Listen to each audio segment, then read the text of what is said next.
The first time I realized my name didn't belong to me anymore, it wasn't because someone raised their voice. It was because a banker said it calmly. "Sir, this account was opened using your information. No accusation, no drama, just facts."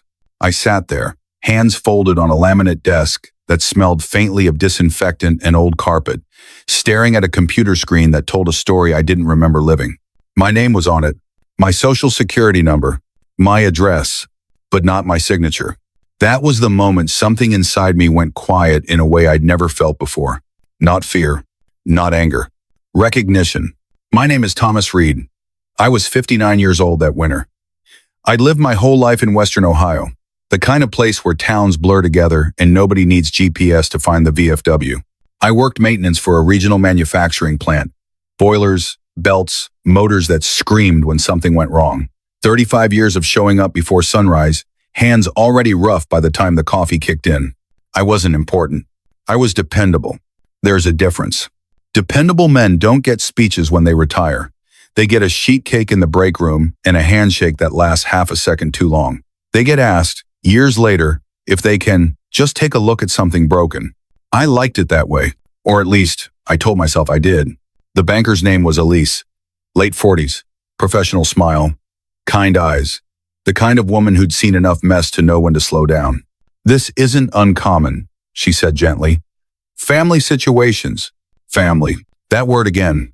I nodded like this was something we were discussing together, like I hadn't just learned someone had been spending my name like loose change. "Can you tell me when it was opened?" I asked. She turned the screen slightly so I could see. 6 months ago. I knew immediately where I was that night. Night shift. A double. The plant had lost a compressor and everything backed up. I didn't get home until nearly 4 in the morning. My wife, Carol, had been asleep on the couch when I walked in, a blanket pulled up to her chin. Our son, Mark, had been figuring things out around that time. That's what Carol always said, figuring things out.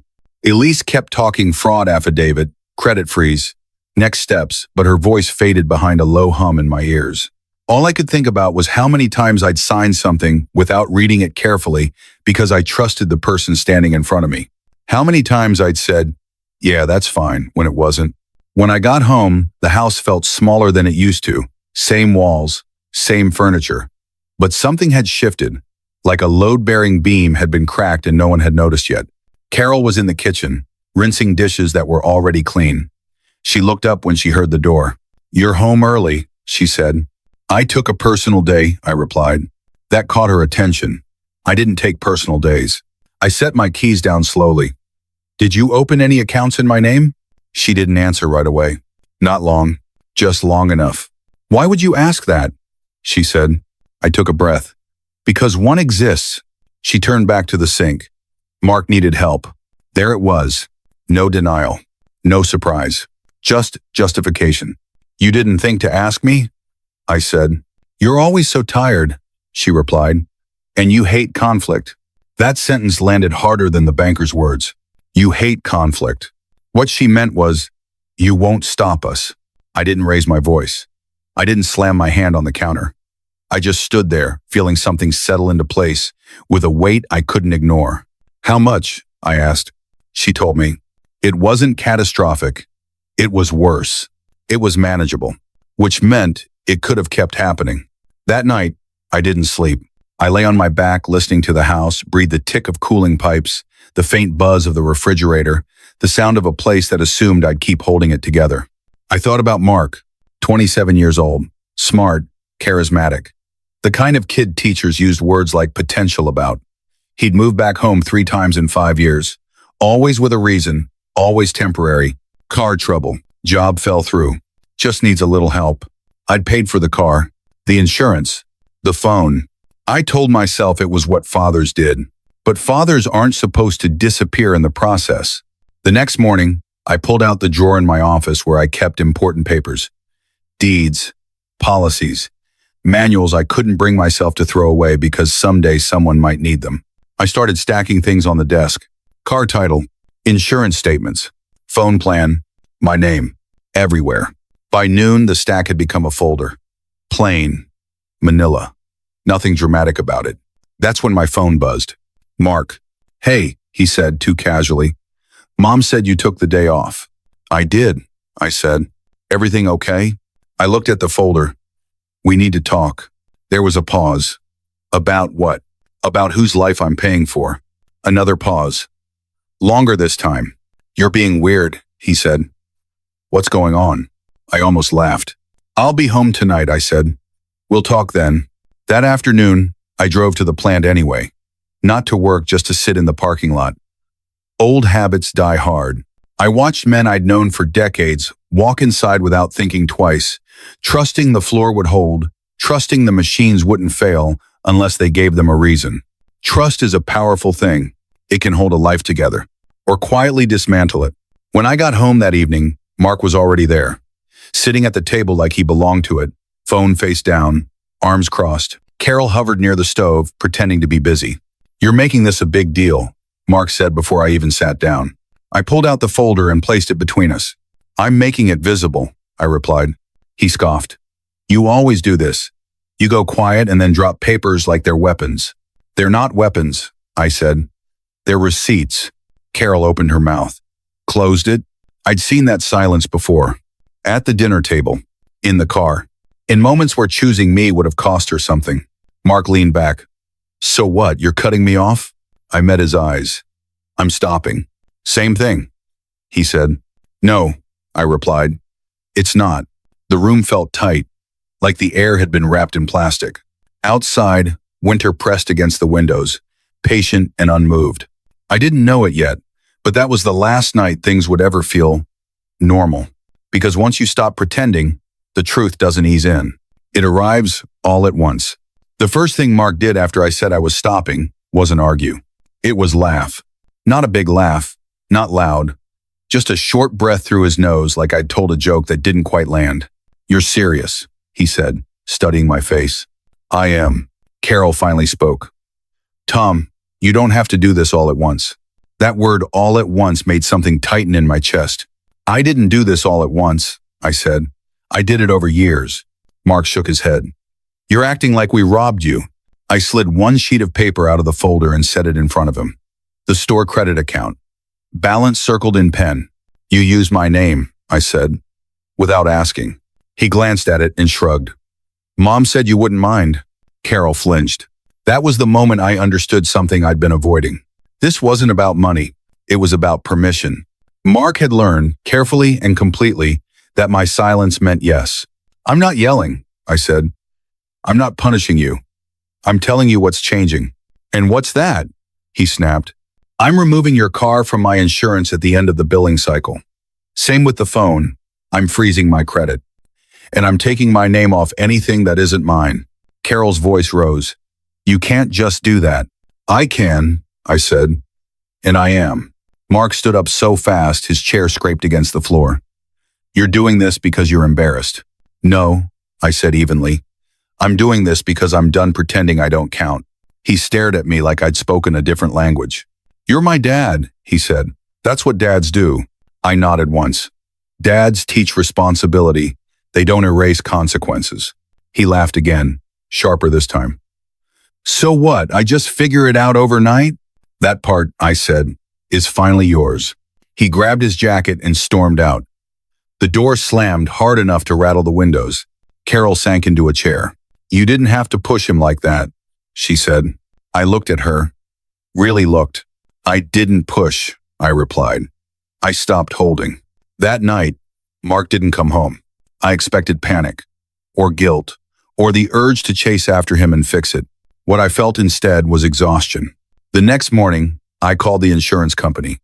I'd been with them so long the agent recognized my name before I finished spelling it. I need to remove a vehicle, I said. She confirmed the details. You're well within your rights. That phrase again, within your rights. It shouldn't have felt like permission, but it did. The phone company was next, then the credit bureaus. Each call was calm, professional. Nobody accused me of anything. Nobody asked me why it took so long. That afternoon, Carol followed me from room to room. You're changing? She said. I already changed, I replied. I'm just catching up. By day 3, Mark's anger had turned into panic. Texts came in bursts. My boss is pissed. I can't get to work without the car. They're saying my phone's getting shut off. I replied once. You have dates. Use them. After that, I stopped responding. 2 days later, I saw the car parked crooked on the street, a bright orange notice tucked under the wiper. Uninsured. I didn't feel satisfied. I felt tired. That evening, Carol sat across from me at the table. He's scared, she said. So was I replied. For years. She pressed her lips together. You're choosing this over your family. I leaned back in my chair. No, I'm choosing reality. She looked at me like I was a stranger. Maybe I was. On the 5th day, the phone rang. Unknown number. Mr. Reed? A woman asked. This is the property management office. My stomach tightened. Your son is listed on a lease you co-sign. He's failed to meet requalification requirements. We're issuing notice. I understand, I said. When I hung up, Carol was standing in the doorway. What was that? She asked. The consequences catching up, I replied. That night, Mark came home furious. You did this, he yelled. You screwed everything up. I didn't raise my voice. You screwed it up when you assumed I'd cover it. He pointed at me. You ruined my life. The words hung there, heavy and familiar. I nodded once. If my money was holding your life together, then it wasn't really yours. He stormed out again. A week later, the letter came. Certified. Bank logo. My hands went cold before I even opened it, because deep down, I already knew. And this time, it wasn't just about Mark. The envelope sat on the kitchen table longer than it should have, not because I was afraid of bad news, but because part of me already knew what it was going to say. Certified mail changes the air in a room. You can feel it. It doesn't blend in with grocery flyers and utility bills. It waits, quiet, certain. Carol stood at the sink, rinsing a coffee mug that was already clean.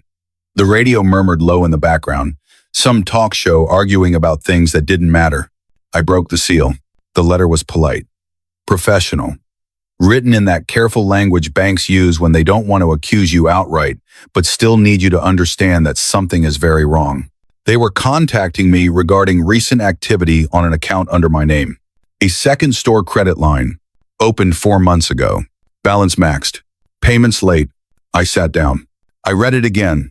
Slower. The dates jumped out immediately. Nights I'd been on double shifts. Nights Carol said she was exhausted. Nights Mark had been crashing with a friend. The application listed my social security number, my address, my phone number, but not my signature. That's when my hands started shaking. Tom? Carol said, finally noticing. What's wrong? I slid the letter across the table. She skimmed it once, then looked up too fast. This is a mistake, she said. No, I replied. It isn't. She opened her mouth, then closed it. That pause told me everything. How many? I asked quietly. Her shoulders sagged. It was just to help him. How many? I repeated. She swallowed. 2 cards. And a short-term loan. The room went still. You used my name, I said. Multiple times. She crossed her arms. You always help. That sentence landed harder than any accusation. Helping. That's what she called it. You didn't think I deserved to know? I asked. I didn't think you'd mind, she said. I stood up slowly. My knees felt weak, but my voice didn't. That's what my silence bought me, I said. Access. She tried to soften it. We can pay it back. We. That word again. I grabbed my keys. Where are you going? She asked. To find out how bad this really is. The credit union smelled like carpet cleaner and printer ink. The loan officer, a woman named Denise, didn't flinch when I told her what I'd found. She pulled up my file. There's more, she said gently. My stomach dropped. 2 store cards. 1 installment loan, all tied to my information. I didn't authorize any of this, I said. I believe you, she replied. Family fraud hurts worse than the numbers. She walked me through the steps: fraud affidavits, credit freezes, documentation, no drama. Just slow, careful work to stop the bleeding. When I got home, Carol was waiting. You're really calling it fraud? She asked. I'm calling it what it is, I said. Her voice cracked. You're going to ruin him. I shook my head. You already taught him it was okay. That night, I slept on the couch. Not because she asked. Because I needed space where no one was rewriting reality. The next day, the truth finished coming apart. I wasn't snooping. Carol's tablet lit up on the coffee table when a message preview appeared. He'll cover it. He always does. My name. I picked up the tablet. The messages went back months. Put it on Tom's card. He hates conflict. He won't say anything. I set the tablet down very carefully. When Carol came home, I was sitting at the table. The manila folder was open credit union letters, statements, printed messages. She stopped in the doorway.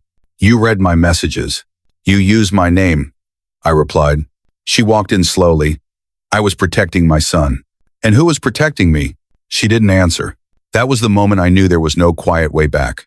I'm separating our finances, I said. I'm freezing my credit. I'm documenting everything, and I'm done covering for Mark. Her face went pale. You're humiliating us. I'm done lying, I said. You're choosing this over your family. I closed the folder. No, I'm choosing myself. The certainty didn't feel good. It felt hollow. Like a house after a storm standing, but stripped down to the studs. 2 days later, Mark showed up furious. You called the bank? He yelled. Yes. You turned Mom into a criminal.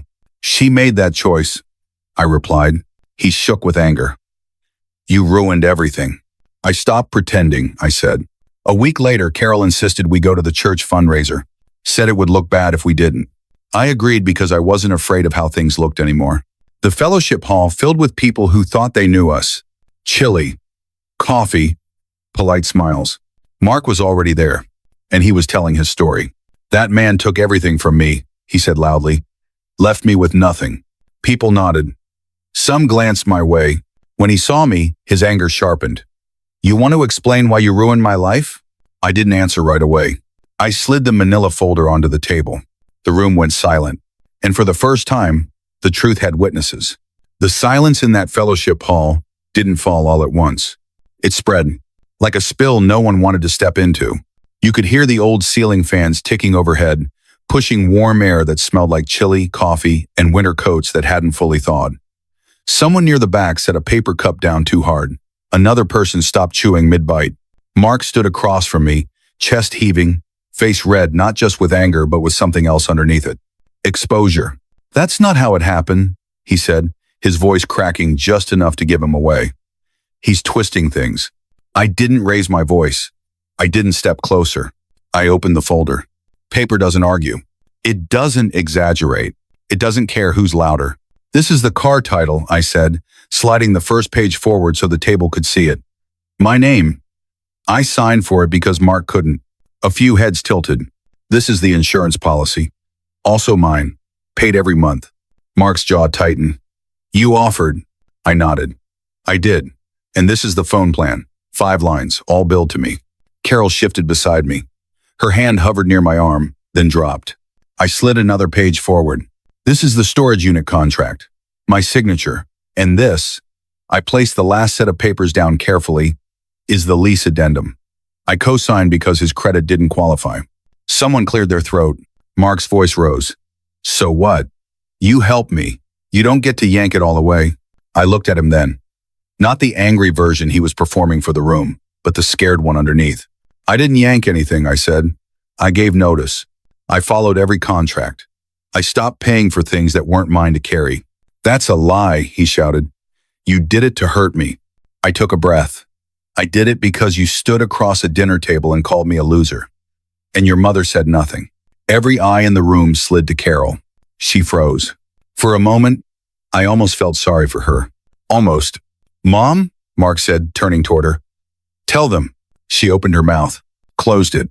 The same silence she'd given me at Texas Roadhouse. The same silence she'd used to smooth things over, to keep the peace, to avoid choosing. That silence spoke louder than anything I could have said. From the side of the room, Mark's biological father, Derek, let out a short, uncomfortable laugh. This is ridiculous, he said. Family business shouldn't be aired like this. I turned toward him. Then maybe family business shouldn't involve opening credit accounts in my name. The room went dead quiet. Carol's head snapped up. Tom, I slid the final documents forward. These are store credit accounts opened without my authorization, I said. And this is a short-term loan, all tied to my information. Mark stared at the papers like they might burst into flames. Derek took a step back. I don't want any part of that, he muttered. Carol's voice shook. You didn't have to bring this here. I looked at her. You brought it here the day you chose silence over truth. Mark slammed his fist on the table. You ruined everything. I didn't flinch. I didn't take anything from you, I said. I stopped pretending it was okay to be disrespected. No one clapped. No one cheered. They just saw him. And they saw her. I closed the folder. I'm done, I said.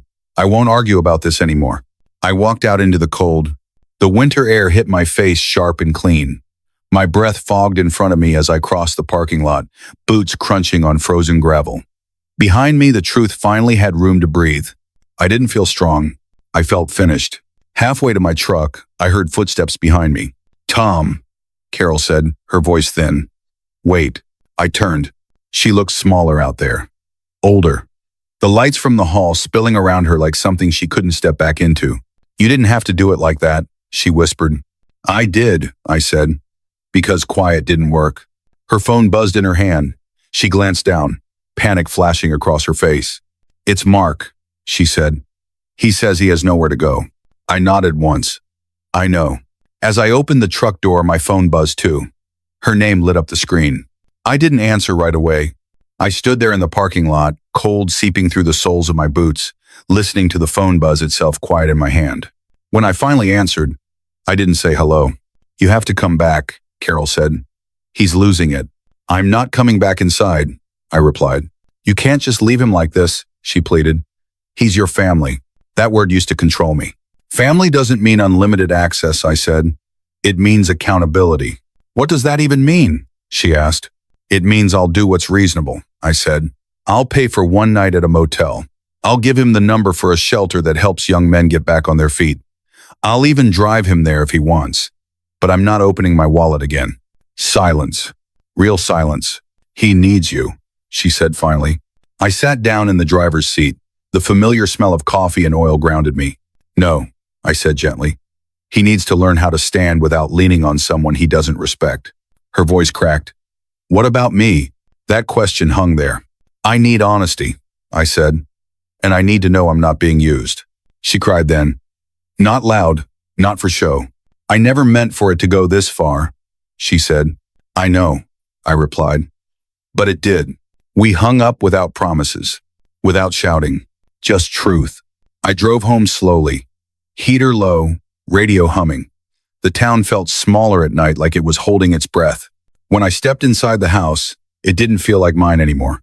So I packed a duffel bag, jeans, work shirts, toiletries. No drama. Just the things you take when you're done pretending a place fits. I left a note on the counter. I need space. We'll talk when we're both ready to tell the truth. And I walked out. The first night away from that house, I didn't sleep much. Not because I missed it, but because my body didn't know what to do without tension. I drove east until the streets thinned and the river appeared, dark and steady under a low winter sky. A small rental sat near the water, old siding, narrow porch, nothing fancy. The landlord handed me a key and didn't ask questions. Men like us recognize when not to ask. Inside, the place smelled faintly of dust and cold air. I set my duffel down and sat on the edge of the bed, listening. No television noise, no footsteps, no phone buzzing with someone else's emergency. Just quiet, the clean kind. The next morning, sunlight crept through thin curtains. I made coffee in a chip mug I'd bought at a thrift store on the way in and stepped outside. The river moved slow and sure, like it had nowhere to be and nothing to prove. For the first time in years, my chest didn't feel tight when I breathed in. That's when it hit me. Peace isn't loud. It doesn't announce itself. It shows up quietly after you stop explaining yourself to people who benefit from misunderstanding you. Carol called later that morning. Her voice sounded different. Not panicked, not defensive. Tired. He stayed with a friend for a few nights, she said about Mark. Now he's at a shelter. They're helping him look for work. I nodded, even though she couldn't see me. That's good, I said. She was quiet for a moment. He's angry, she admitted. He says you abandoned him. I took a sip of coffee and let it sit before answering. I didn't abandon him, I said. I stopped lying to him. She didn't argue. That was new. I didn't realize how much you were carrying, she said finally. I closed my eyes. That's the problem, I replied. You didn't have to realize. I made it invisible. We hung up without resolution. And for the first time, that didn't scare me. Over the next few weeks, life simplified itself in small, steady ways. I paid my own bills, cooked simple meals, went to work, came home. No chaos, no emergencies that weren't mine. The credit process moved forward. Accounts flagged, credit locked. The damage wasn't erased overnight, but it was contained. For the first time in a long while, my name felt like it belonged to me again. One afternoon, I ran into an old coworker at the grocery store. He looked me over and said, "You look lighter?" "I am," I replied. He nodded like that was all the explanation needed. Mark didn't call for a long time. When he finally did, it wasn't to apologize. It was to ask if I knew anyone hiring. I gave him a name. That was it. No lectures. No rescuing. Just information. After we hung up, I sat there for a while with the phone in my hand, heart steady. That was the difference. Helping without sacrificing yourself feels completely different. Months passed. Carol and I eventually sat down to talk. Really talk. No accusations. No pretending. She admitted what she'd done fully. No minimizing. No excuses. I listened. Not because I owed her forgiveness, but because clarity requires hearing the truth all the way through. We didn't rush anything after that. Some things can't be glued back together the way they were, and that's okay. What mattered was that I no longer felt erased in my own life. One evening, sitting by the river as the sun dropped low, I thought back to the man I used to be, the one who stayed quiet, wrote checks, swallowed words so other people wouldn't be uncomfortable. I didn't hate him. I understood him. He thought being good meant being quiet. He thought love meant endurance. He thought if he just carried a little more, things would eventually balance out. They never do. Here's the truth I learned the hard way. Silence can keep the peace, but it also teaches people how to take from you without consequence. Boundaries don't make you cruel. They make you honest. If you've ever been the dependable one, the quiet one, the one who shows up, pays up, and shuts up, ask yourself something. Who's protecting you? And if the answer is no one, then maybe it's time you did. Not with anger, not with revenge, but with clarity. Sometimes the most powerful thing a man can say isn't shouted. It's simply, "I'm done pretending." If you're listening to this and you've ever felt used, overlooked, or slowly erased in the name of keeping things calm, you're not alone. And you're not wrong for wanting better. Here's what I want you to do before you go.